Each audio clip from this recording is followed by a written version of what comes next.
And after 25 years of success and this business is doing really well, and me thinking that I wanted this business really badly, within 6 months, the financial collapse happened and we lost 97% of our revenue. We were not going to back down. We were not going to surrender to the circumstances. You managed to prep the business, negotiate really life-changing financial freedom numbers, and walk away in 6 days, which is extraordinary. No matter what the situation is, there is a special custom process or pathway for you, a pathway through to your dreams, to why you started your business in the first place, to create the freedom and the quality of life for your family. And that dream is still alive. I want to tell you, no matter where you are finding yourself in right now. It is way better to, get on the journey, on the same journey with your partner, with your spouse, than, trying to figure it out alone, because it becomes more difficult doing it alone. But doing it together, way better, it makes it more possible.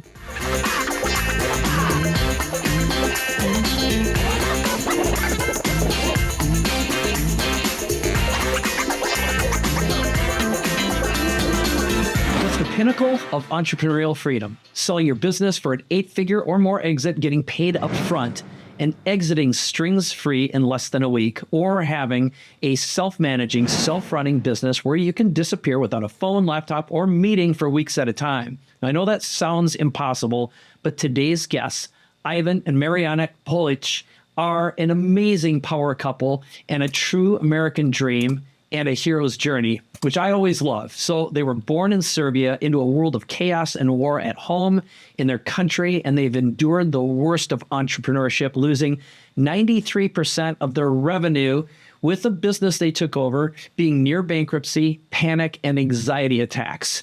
Total hopelessness. Sound familiar? Well, their journey is fascinating, and I can promise very relevant to you.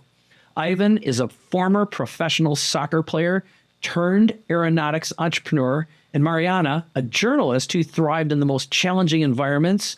They met on TV during a war before immigrating to the U.S. So we're going to hear all about their American dream that included taking over Ivan's father's family business, only to see sales plummet 93%. So this is Capability Amplifier. And today, my guests, this is Ivan and Mariana, by the way. Say hi. All right. Thank you, you guys. So they're going to share with you the art and science of getting out of your way. Their shift intelligence system can help you double your revenue, triple your income, and achieve entrepreneurial freedom. That's a big, big promise, but they've got the goods. So this system helped them rebuild their business from the ground up and achieve a massive 8-figure exit and walk away fully 6 days later. So if you are stuck in the grind, fighting for financial freedom and longing for the time to enjoy life with your family, this episode is for you. So Ivan and Mariana, welcome to the show. It's so nice to be here with you. Thank you. Great to be with you. All right. That's quite an intro there. I know. Well, the good news is it's all true. And I told you this the moment I met you. We got to thank Roland Fraser for reconnecting us. But I love a great American dream story. And you guys are, to me, the pinnacle of a power couple who made it. And you get to share it with other people. And this is not just a left brain episode. This is about a lot of love and a lot of heart. And that was one of the things before we worked together. You said, look, that's super important to me. So before we get going and talk about your backstory and also share some of the big ideas, how the hell are you? And what's on your mind right now? I know I'm picking on you. Well, I love to be here. It's been a long journey, so getting some of the story out, it feels great. Yeah. Yeah, love to be here. Thank you so much for having us. It's a total pleasure. So I'm going to start with you, Mariana, before we get into the meat, because Shift Intelligence is your system that you guys have been working on, and it's both the cure for your entrepreneurial challenges, but also now that you've been working with other founders, helping them do what you've done or turn their business into a business they'll love, which resonates deeply with me. But why don't you describe your background, because it's awesome. And I love the story, even though you hate it, of the cow that ate your dress or the bull that ate your dress. But I'm picking on you. I can't help it. Well, I was born an only child on a farm, and where all you can hear and do is hard work and no complaining, getting up early in the morning. I learned how to drive a tractor when I was 6 years old because my dad needed somebody to move the tractor on the field and also bring it home. Yeah. So learned all kinds of things that, usual kids don't learn these days, milked cows, getting up at 4 a.m. in the morning and, many different things. So, on one hand, it was very hard and I was kind of ashamed of, being from the farm when it was not popular. Everybody was like into the city and, urban culture and things like that. But then what I realized later, meeting some most incredible people who grew up on farms and successful and smart, that it taught me a lot of things, never give up and, be adaptable and embrace hard work and ethics and all of that. So as much as it was hard, it was also really good and beneficial. Yeah, no, it's like I said, I love your backstory, and we have a photo of the bull that ate your dress, and I'm going to put that in here whether you like it or not. Please.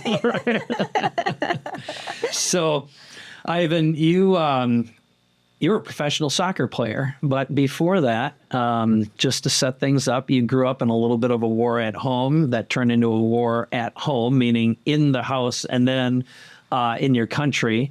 It's also one of the ways that you two met. But why don't you tell a little bit about your backstory and get to the soccer part too, playing professional soccer? Yeah, well, growing up, my mom and dad didn't get along. And as a young kid, I was looking up at them and thinking, how is it possible these amazing human beings can't get along? Like, they are so magical, so strong, so powerful, so smart, but they just can't get along. A lot of fighting around home, and I kind of needed an escape, and my escape was the soccer field. Getting out there and actually being able to make a difference on the field, being actually able to affect the outcome, as opposed to not being able to affect to get my parents to get along. And so that was my escape, and that's kind of like 25-year journey, a kind of quest to reach the professional level, to actually affect outcomes at the highest levels. And that's kind of the journey. And I now say that my biggest prize for my whole professional soccer career is sitting right next to me. Oh, yeah. So you got to tell, I have to set this up a little bit, Right. Because you were getting in trouble in Serbia. Your dad, who had moved to the States and started an aeronautics company, right? Aerospace company, rather. You came in, basically grew up here, but take it from there, how soccer just changed things around for you, and then it went back home. But talk about the professional journey and how you met. Yeah, so I came to live with my dad to get out of trouble at 16 years old, and then I still kept my dream of playing professional soccer. I went to college on a soccer scholarship, and after college, I wanted to go back home to Serbia and pursue my dream of playing in those big stadiums and playing at the first division level and being a professional player. When I went back, that's when I went Mariana. And I was lucky enough to give an interview after one of our first games, and she was the sports TV reporter, stunning, beautiful, and I was like, oh my God, like, I better say something smart right now, because my looks ain't gonna get me across the line here. So I was able to put the few good things together in that interview, and thank God, because that was the beginning of our relationship. And the war part that you're mentioning, after a couple of years of being together, the NATO bombing of Serbia happened, and it was a major upheaval. We had to run and hide, and it was very, very rough. And I had a choice. I had to either ask her to marry me, or I had to go away forever.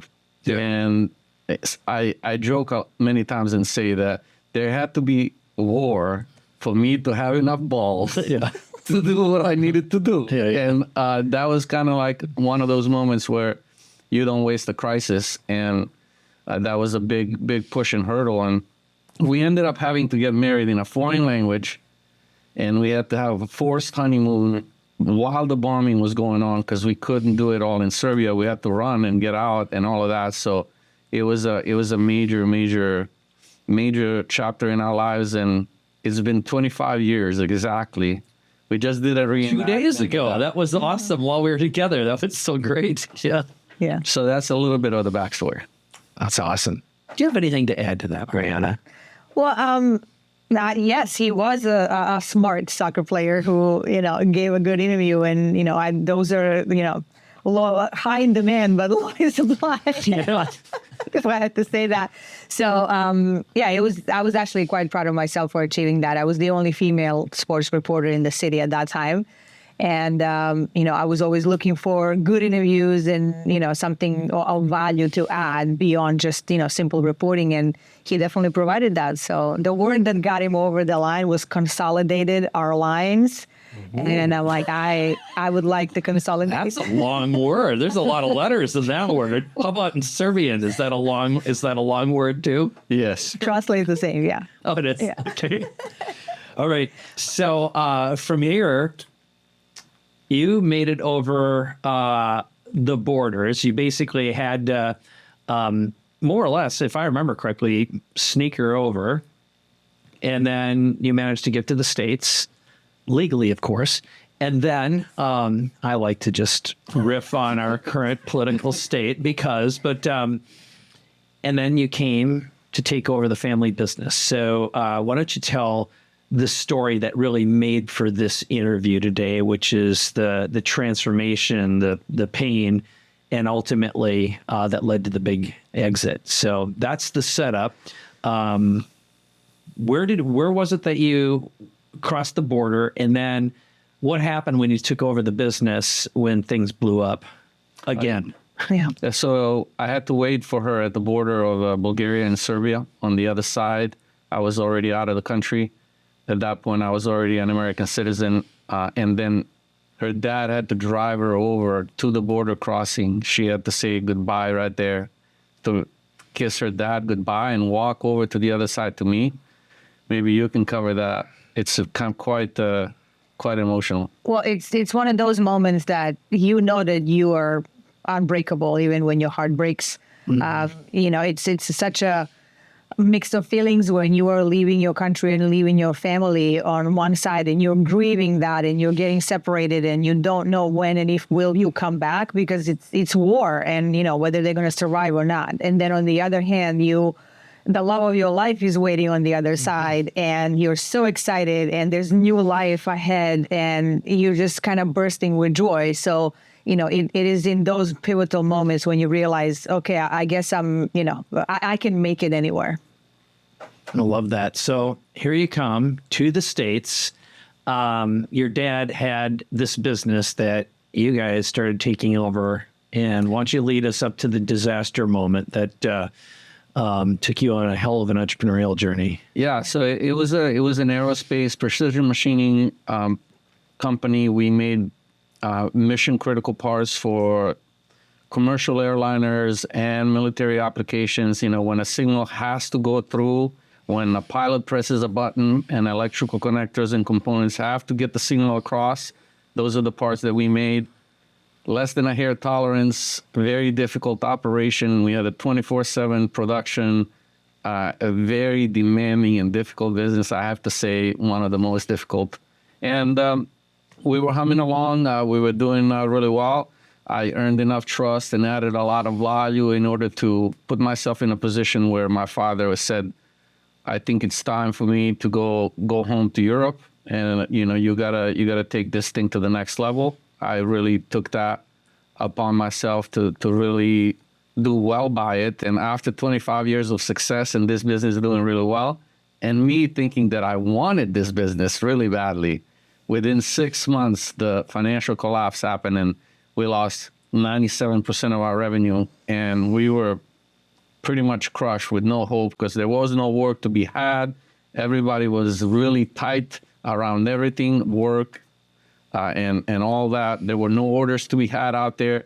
And we were pretty much limping into planning how to go bankrupt in the most optimal way. with no hope in sight. And a business that was healthy and growing and succeeding, we just signed a 5-year deal that was going to put us on an amazing track. And I was instrumental in that. And we opened up a new facility and new equipment and new everything. And boom, right after that, we were losing $200,000 a month. There was only so many months that we could have kept the lights on. And so that was the time when we really were feeling the pain. Yeah.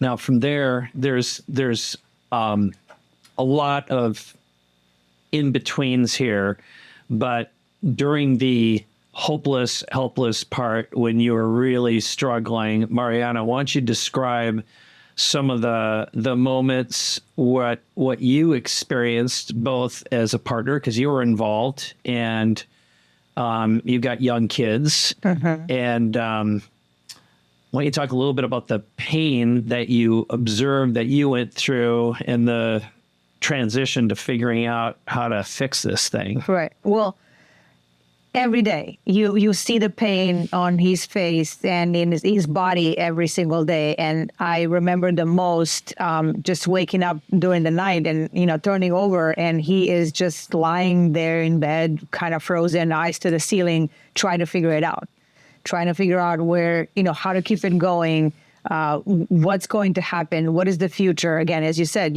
family, 2 young kids, employees, do we need to let people go? How do we keep them? What the future, and then also the sense of potential disappointment to the father, what he was building, and and everything was so much weight on his shoulders. And I'm looking at him and I'm helpless. I don't know what more is painful. Is it me witnessing him and kind of trying to absorb his pain, or my own pain of not being able to help? Like, how can I help? Yes, I'm there. I'm with you. I'm hoping that's enough. Let's just tell me what to do, and I will do it. And that was one of the things that actually made us look deeply at ourselves and say, we've been through a lot since very young age, both of us, and we endured a lot. But we're also very sturdy. And we figured out a lot of stuff growing up. And, up until this moment, how can we figure out this situation? Because we were not going to back down. We were not going to surrender to the circumstances. At that time, there were a lot of machining companies and organizations and shops that went under. But we were not going to be a statistic. Yeah.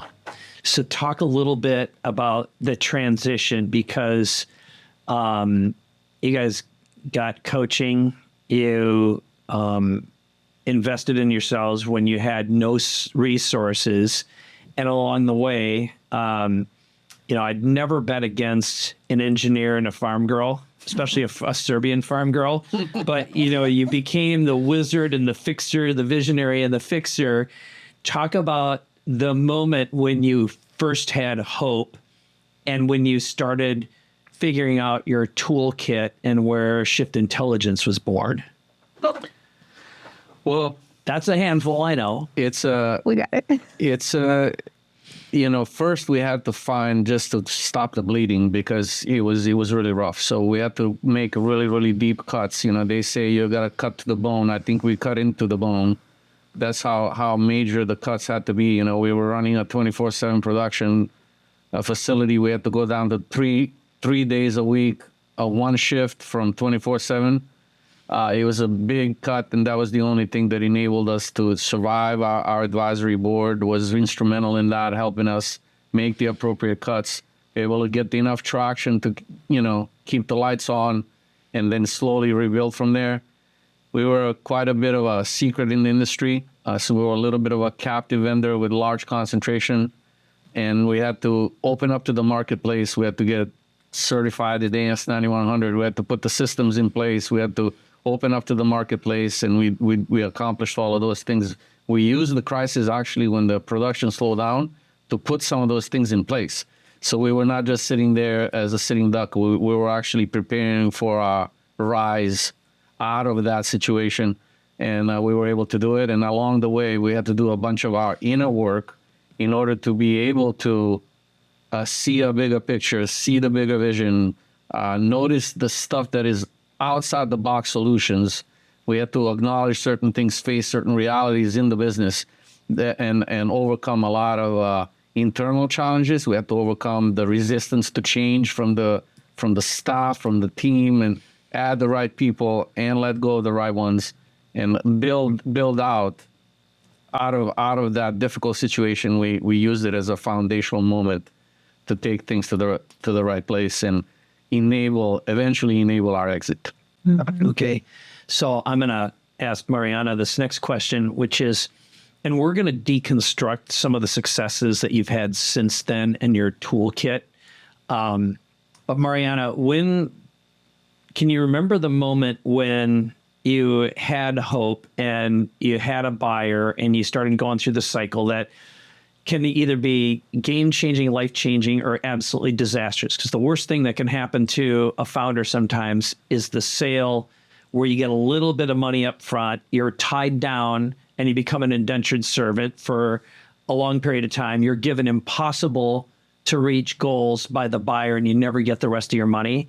And you have to go back and basically get a job or start all over again. And that absolutely sucks. Right. But you guys managed to figure it out, turn it around, get it to a point, and payday. So what were the breakthrough moments and what happened? And we'll back through some of the healing moments too, because some of this was a deep spiritual journey. Yep.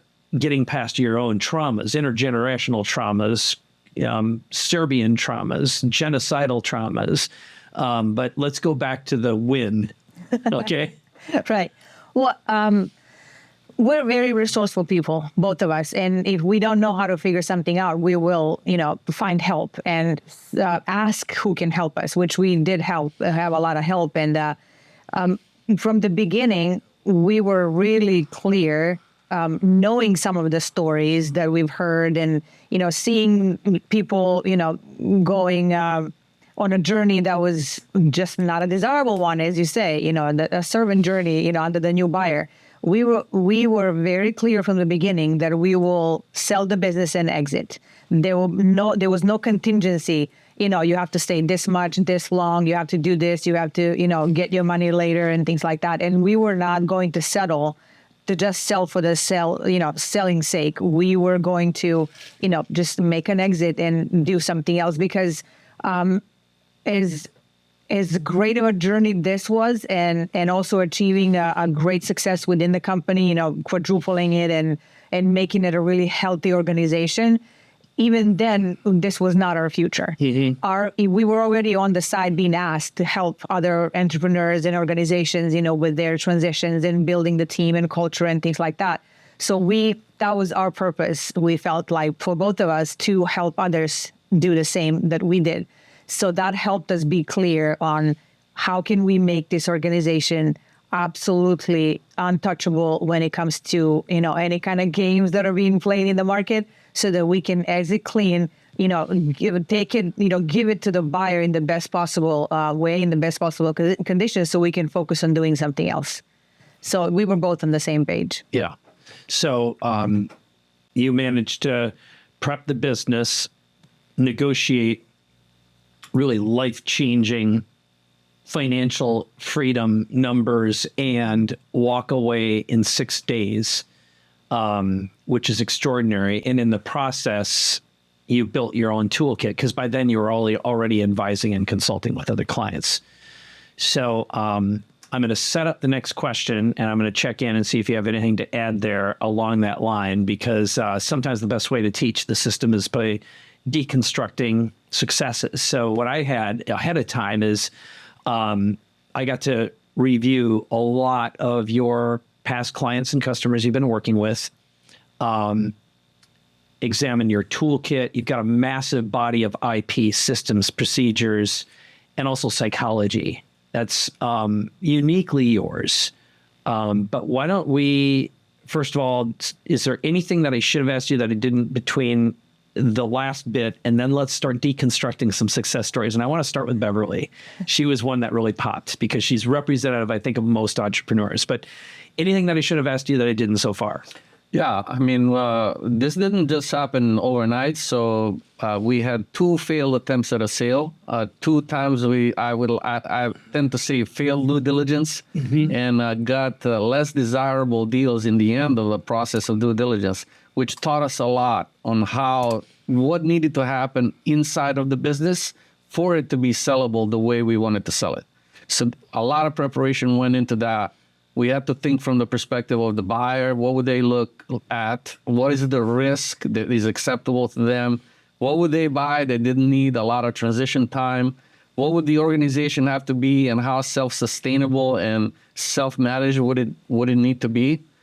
We consciously actually went to a 2-hour work week ourselves so that story would be believable, that this organization is already running by itself for a while before you've acquired it.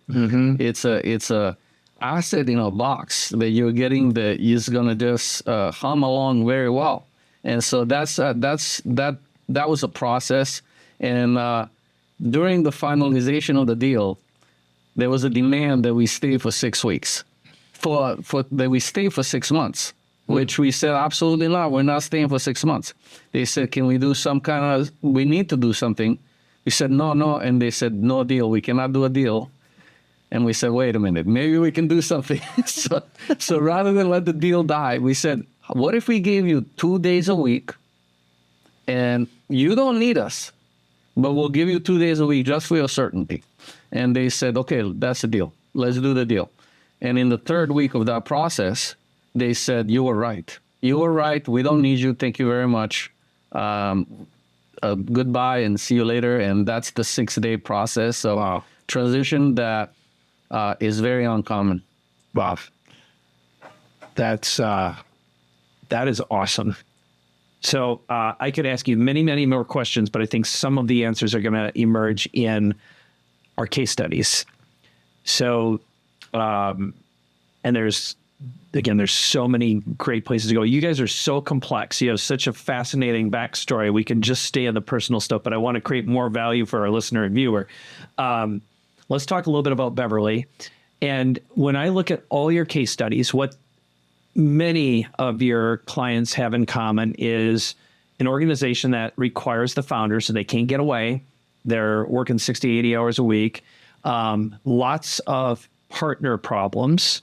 Bad partners, renegotiation has to take place, key employee, culture issues where the teams don't listen to you, they are not accountable, all the standard challenges founders have.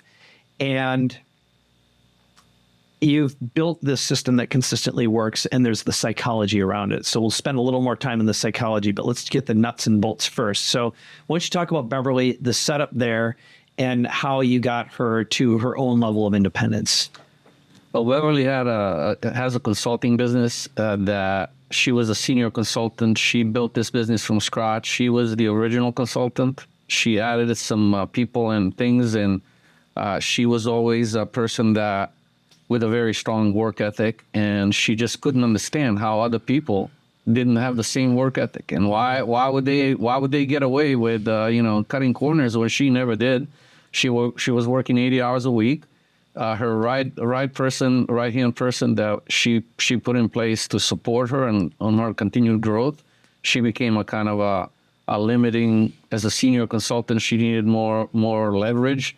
So the person that she brought in was functioning for 3 or 4 years before turning toxic and turning off all the other consultants and pretty much making a nightmare in her business.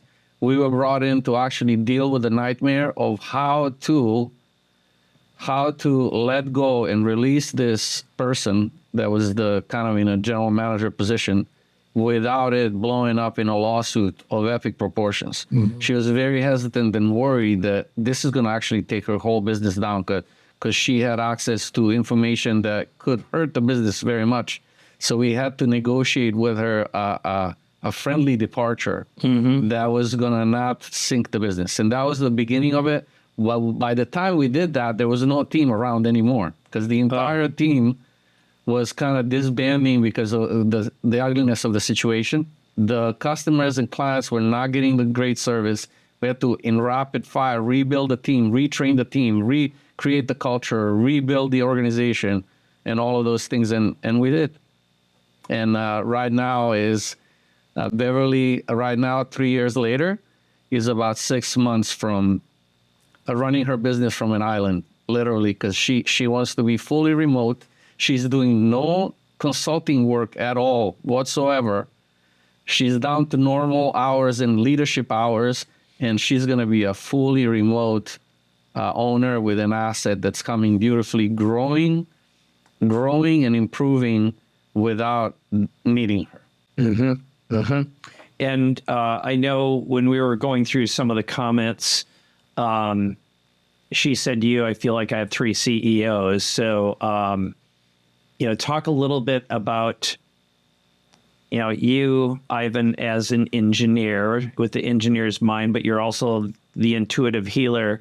And then over here, we've got the warrior. Were there what specifically did you find you had to do, Mariana, to set things straight and be the fixer in this particular situation? Well, it just so happens that Beverly and I are similar in some ways, on the hard work and the grind. And, we both have that background. So I was able to understand her on that level. On the other hand, Ivan, as a visionary, he always had a big picture in mind, and he will share that with her and training her to expand her capacity, how to see her business out of trouble, into the new era, into the new future, that actually it is possible to be on an island. Because at that point, when we started working together, it was only a dream. It was a dream that she would just push aside, and it's something impossible. And, in a certain amount of revenue and whatever the business was bringing. And then Ivan, as a visionary, will come in and he was like, this is possible. We can do this. So we were like together. We are very complementary in that. And having her have us be with her. That's one of the things she also mentioned, is that we were able to sit with her through any and all situations that she was experiencing when she was, like totally in her mind and, getting, like totally professional and in business and all of that, also being extremely emotional. A lot of the first year was crying. And also when she was angry, when she would come on a call and, she would be angry and giving angry updates and everything, we sat with all of that. We were expanding our capacity for that as well. Being able to see her in that moment and then work with what is present and what is needed in that situation and what we needed to address. Yeah.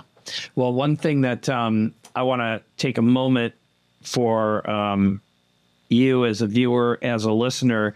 So one of the things that I've been working on with Ivan and Mariana is diving really deep into their business. And one of the things that we put together for you is a masterclass on shift intelligence. And also there's a book and a toolkit to learn more about working with them. You can learn more at shiftintelligence.co/tools. So I want to tell you that. I'm going to tell you one more time at the end of the show. But right now, if you go there, you can grab some of the resources, tools, and the really specific how-tos on how they diagnose. And their content, like I said, it is very deep and very rich. And we go much deeper in the masterclass video. So let's continue on, because another thing that you've done is worked with partners. In this case, the McLeans have a business where it's father-son. Father wants to shut everything down. He completely is disillusioned. They had tons of problems. Why don't you deconstruct the before, during, after, and where you took them? Yeah. Well, we were actually recommended to them by someone we know who knew our situation, that we came from, the father-son dynamic in the family business. And when he heard that they were kind of having a little bit of friction, he said, yeah, you got to talk to these guys. They can help you. So we were initially brought in to help them understand each other, because there was a huge generational gap. Even though they've been working together for so many years, there was still misunderstanding and different vision for the business. The father was already nearing retirement. He was at it for 40 years. He was kind of getting done, but there was a little bit of lack of trust for the son, if he was, if he had the chops to take over and, I guess I can say reassure the company's, success in future. And there was, obviously a bit of friction between them, and we were brought in to help them with that. However, there were other things that were happening at the same time, which is another toxic employee because that seems to be a pattern a lot in businesses. Another toxic employee that, we helped them deal with. And then there was also a seasonality in the business, which, that's also not very good for culture, because you have people coming and going, during the winter months when, you can't do some of the work that they were doing. So we helped them with that as well. So it felt like there was a door to enter to help the father and son, iron out some of the differences. But then the whole different, layer of opportunities came up to be addressed that we were able to do for them. And what, in terms of before, during, after, what were the results, just to give folks an idea? And ultimately, you also had, when you look at your toolkit, it seems like there's a primary deliverable, but what your clients have in common is typically they double their revenue, they 3x their profits, and the freedom, when we did the math, it's like 4x. So you got people who are going from 80 hours down to 20. That's the Beverly story, what I noticed. But it's very commonly, divided by 4x to 5x. It's pretty substantial. So talk a little bit about the core deliverable here. Yeah, so for Beverly actually her business went from 2 million in revenue to 5 million in revenue, so actually more than double. Besides the revenue, she's living a completely new life, because she's no longer on the hook for the projects. She's no longer doing deliverables. She's building a team and guiding a team and building a culture. It's such a great feeling to know that you have a team you can trust, the people that got your back, the people who are feeling expansion and growing of their own career and profession being in your environment. That you have a petri dish of people really growing and growing in their professional lives and being better mothers and fathers and feeling really proud of what you've built. And it's not only throwing a bunch of money and cash in your direction, but it's actually a great addition to society, and the work they do in the community is amazing. So it's a full experience of contribution for her without the drag of doing 80 hours a week. And so that's the end result for Beverly. And on the McLean side, also more than double, because when we came in, they were at 1.7 million in revenue. Right now, they're at 4 million in revenue. Their profits were 200,000, and now they are above 800,000. So it's more than we promised in general. And one really cool thing about them as well is every winter, because their work is based outside on the East Coast where it's cold, they would lose half their people. Every winter, half the people would go away. And so hiring and training, and it's a big pain having to do that every spring. And in 2023 was the first year, 100% retention. They didn't lose a single person, and they were able to more than double their revenue with the same number of employees. They employed a bunch of outsourced strategies, and they don't have to have the drama and the trouble of a really huge team in order to be able to grow. So that's kind of the end result on the McLean side. Yeah, that's great. So one thing that we noticed together when we were analyzing all your clients is one pattern is I asked you how many of your clients are immigrants like you were, and what it looked like about half, which was interesting because I believe that our best clients are often, they resemble us, so they're attracted to our backgrounds. The farm kid, the engineer, the immigrant story. But the other thing that more than half of your clients suffer from are partner issues. And you are brought in as the fixer, often to renegotiate, either help a partner realize it's time to leave, renegotiate a deal. But I believe when we really got deep, and this is the spiritual side of your work, you guys did an enormous amount of trauma healing. And I'd like to just spend a little time on the deep trauma work you did on yourselves and that you've been able to bring into this business as part of your process. That, clients always want to buy the money and more profit and freedom, but what they really need is healing. Yeah. So talk about your own healing journey and how that became part of the Shift Intelligence system and toolkit also. Well, we realized that besides being around war from a very young age, we had a little bit of war inside as a leftover kind of consequence of being around it so much. And so, the war inside, the inner conflict, the wanting two different opposing things, the trouble that comes with, certain attitudes and beliefs and things that get stuck from the traumatic and painful experiences, that had to be addressed. Because if without addressing that, we would just be an amplifier of those inner voices all around us. And usually the chaos in our lives and our businesses are just an echo of what the war inside is going on. And so once we realized that, we said, you know what, we're not going to be able to untangle these efficiency and system issues in the business and the people trouble, the persistent people issues. They're usually a reflection of your inner world. And we had to go very deep on our inner world to heal from a lot of trauma that we carried from our culture, from our heritage, from our country, from our homes, from the bombs that we were dodging, and all those things. And we had to do all that work. So it took very conscious effort. We got ourselves surrounded with the best of this kind of approach in the systemic healing.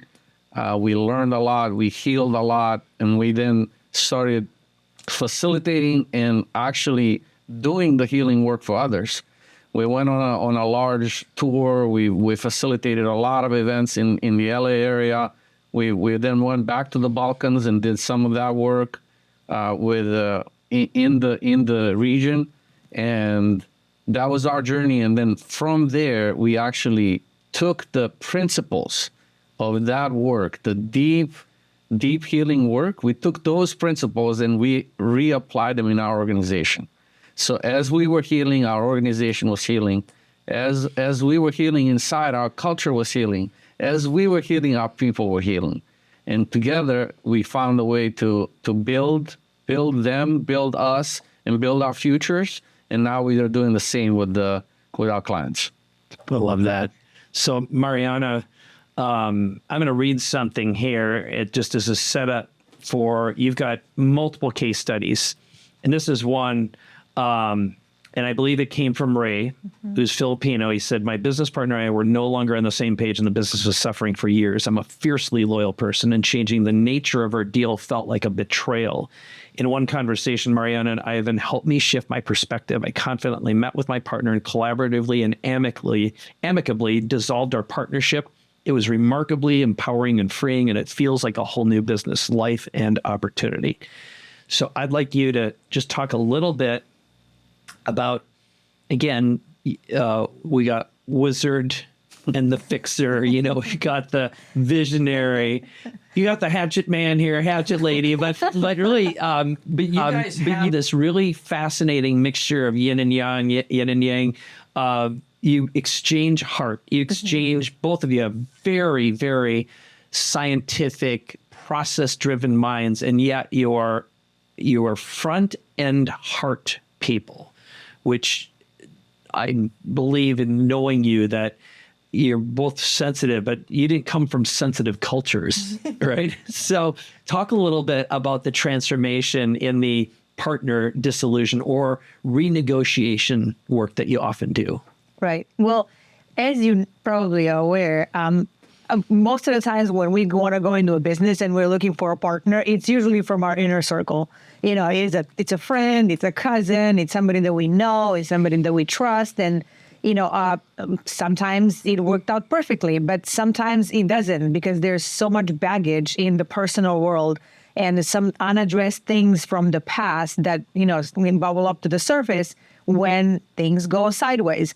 So in this particular case, their families were friends, to begin with, and the two of them were really good friends, and they had this, purpose-driven, personalities, both of them, that they wanted to do a really good thing in the world, and let's partner up together, which they did.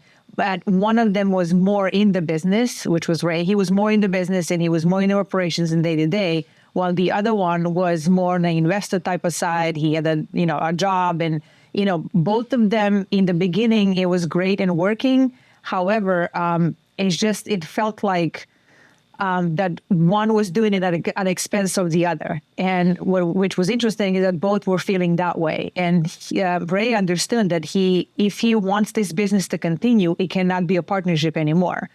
He was also attached to the business. He wanted to see it succeed, but at the same time, he didn't want to lose a friend. He didn't want to disappoint. He didn't want to violate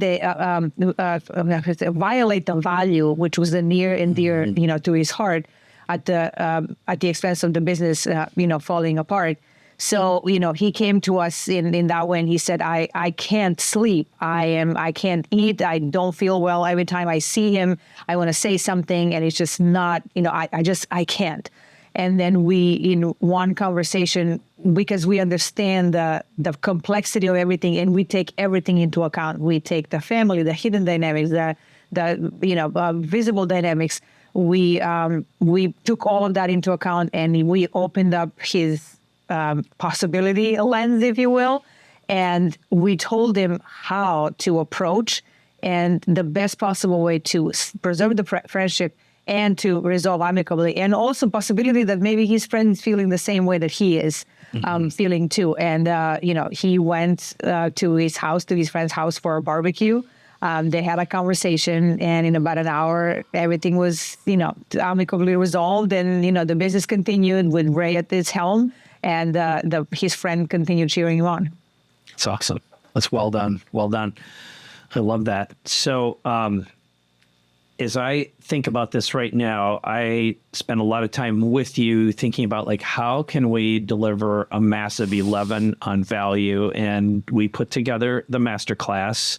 We've got your Shift Intelligence, the inner work, which is a 3-part process. That's in the masterclass. We also have the Shift Intelligence Freedom Toolkit, which is what you use to identify the challenge, solve the problem. So I'm sharing this with you right now. It's shiftintelligence.co/tools. You can get that right now to go deeper in this. But let's talk a little bit about the Shift Intelligence system, what you deliver, but also who are right fit clients and customers for you. Who do you work with who are best fits, who get the most out of working with you? And should we start with the pillars and the outcomes and then get to the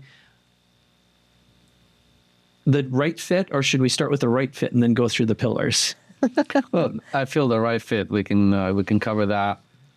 Usually, the best people that we work with is people that they really care about their business. They really care about their mission. They really want to deliver value. They want to contribute. Those are our people that are in the position to write a check, someone who is in charge or owns the business or has the autonomy to make decisions. It's very, very important. And usually, where's the business? Usually between 2 million and 150 million in revenue, somewhere in that range. Someone who's ready, willing, and able to invest in their future. Someone that's used to investing in their future. Someone that wants to address the core things that would take the business to the next level and make an even bigger contribution. Someone who's open and willing to do some introspection. Someone who is flexible and willing to try out new things and experiment around the business and around themselves. And that's who we usually work with. This is not for people who are really, really uptight and inflexible and not willing to change. This is a major transformation that we are offering. Mm-hmm. It's going to feel uncomfortable at times because we're literally expanding your capacity for the for greatness. We're expanding your capacity for possibility, for goodness, for greatness, for larger contribution, the bigger game that is available to you. And if you're not willing to open to that, it's probably not a fit. And Mariana, talk a little bit about the pillars that you focus on. Again, that you've got a very rich diagnostic process when you onboard and when someone applies to work with you. But talk a little bit about some of the core pillars and what you're looking for, what makes the biggest difference in the shortest period of time. Because at the end of the day, your core promises are more revenue, more profit, and then, of course, the freedom, which is what drives all of us founders. I told you that we were talking the other day about how I won't trade money for freedom ever. And I'll endure a lot of pain as long as I have freedom. And pleasure and no freedom is prison. Right. And I think we share that as founders and entrepreneurs. Those are very common, shared common values. But what is it that you build this on top of? Well, first of all, we start with alignment. We started with alignment within the partners and employees and, the like culture and everything that we see is like available right then and there on the surface level, something that we can immediately triage and see results from. And then we also focus on financial clarity. How is the business doing? Yes, it's stable, but is it making money to its capacity, or we have more ways to produce more financials and more money? So financial clarity on that, and sometimes that includes financial literacy for some owners, because they are one of those that are just simply relying on like the most basic tools, or on their accountant, or somebody who is like manage or bookkeeper, or actually them knowing specifically where the money is going and where it's coming from and what the potential is. It's priceless. So that's another one. And then we then focus on business systems as well. What is it that your business already has? What's producing results? What is working? Where can we improve it? And then what are the other systems that we can implement, which, we did a lot of in our company to help and enable the team to work better and more efficient, and also kind of help the owners start kind of to back away a little bit and not be involved in day-to-day operations. And then, we talk about the exit strategy. What is there an exit that you desire? How does that look like? Do you want to sell it? Do you want to just have it be a humming machine that is, producing your quality of life, enabling your quality of life? And, this is the one that a lot of people are very not sure of, or very sure of in the beginning. Yeah, I don't know. We'll see how it goes. Or, I want to sell. I want to just make it, or I would like it to be. But once we're there, that's when the real question comes up. What do you actually want to do? And then, ultimately, the last pillar, or the product of all of this is the founder's freedom. They get to decide what they want to do with their lives, professionally, personally, their families and all of that. On their own terms. On their own terms. Without anyone else dictating what happens over the next 2 or 3 years. One of the biggest nightmares is having to become an employee in your own business and take orders from someone in a business that you built from scratch over several decades. That's a painful thing we wanted to avoid, and we were really successful in doing so. Rather than have them dictate the transition, you do your own transition and then decide what you want to do, keep or sell, and maybe sell later, whatever you want. But you'll have an asset that is producing at a great clip, and you have options and choices whenever you want. And that's the founder freedom, where you have an asset that doesn't have you on the hook, and is producing financial results and actually growing. Yeah. Well, what I've noticed in your huge body of work is working with you is time compression. So what took you, if you think about it, well over a decade of figuring out how to run your own business and then working with dozens of other founders being able to help them along, that gives you massive power, massive time compression. You've got all these systems, so someone can walk in and you can effectively bring these systems in and save them millions of dollars and years of time in months. But the insight you can provide in a weekend, in 2 days, because part of what I love about what you do that we share in common is the one-on-one workshop approach. Is sit down, get it done, figure it out, and then move forward where you're effectively installing these systems on multiple levels. This is not a cookie cutter business, and no one is a cookie cutter human. And what you do is hard work, and you've chosen, instead of focusing on massive volumes of coaching and advice doling out, you get your hands dirty in an organization. And I love that. I think it's brilliant. And again, I think it's something we share in common from our own values. So, is there anything you want to say about any of the things I just mentioned with regards to the tools, the systems, and the time compression you provide? Well, it's, you can get some of this done with a lot of pain over several decades, or you can do it in 2 or 3 years. We say that the window really for doing this kind of work is 2 to 3, 4 years, and you can get your business to be independent of you, and that's a huge statement. Sometimes hard to believe after struggling for many, many years. I know it was hard for me to believe. When I was in the thick of it, I thought it was impossible. I was so worn out and so burned out and so much pain. I couldn't even believe that it was possible. It was so dark. And I'm telling you, if I could have done it in that really demanding and difficult aerospace environment, you can definitely do it. It's possible for you. You can do this. Even though it might look really hard, there will be hard moments, but you can totally do it. You can make this happen. It's possible, and you can do it. That's a message that I want to get across, that no matter what the situation is, there is a special custom process or pathway for you, a pathway through to your dreams, to why you started your business in the first place, to create the freedom and the quality of life for your family. And that dream is still alive. I want to tell you, no matter where you are finding yourself in right now. Okay. And Mariana, I'm going to give you the last word before we tell everyone all the bonuses that we put together for them. So you get the last word. Is there anything that I should have asked you or anything you want to say after listening to that from Ivan?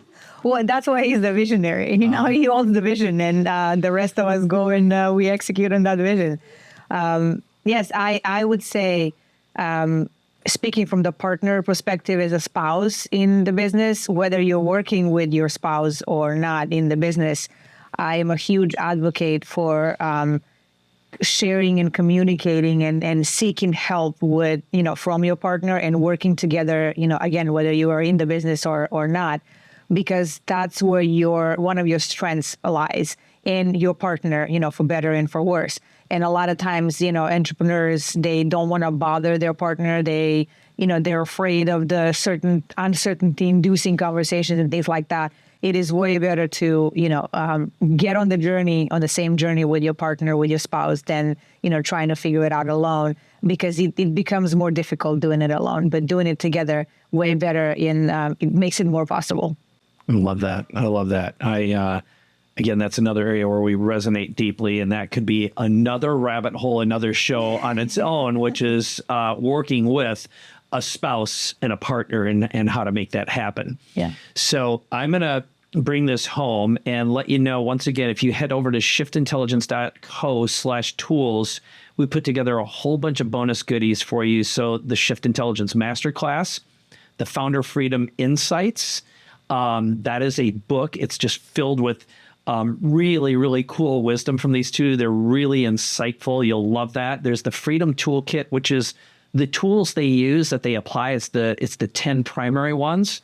The Shift Intelligence Roadmap, and an opportunity to apply for a strategy session to work with Mariana and Ivan. Now, I'll tell you right now, they're very selective about who they work with, but because you're listening to this podcast, they're actually willing to do it as long as you are qualified, and they're going to review it. It's application only, but normally this is a $5,000 to $10,000 offer. They're going to do it for listeners and viewers of this podcast. So that's another great reason to go over there. If any of this resonated with you, and you go deeper, take advantage of that. The other thing I'll add is they're awesome speakers, presenters, and they can go for whether you need 20 minutes, 2 hours, 2 days, or even 2 weeks. Like I said, they've got a massive body of work. So beside the work that they do one-on-one with businesses, they also work with groups and they speak. And they're a great power couple together. They play off each other very, very well. And what you see is what you get. They're an absolute delight to spend time with. So with that, I'm going to say thank you so much, both of you. You've been an absolute joy today. And for you listening, watching, shiftintelligence.co/tools, get your goodies. Let's say goodbye to everyone, shall we? Yes. All right. Well, thank you so much for listening, watching. This is Capability Amplifier. We will see you very soon. Bye-bye.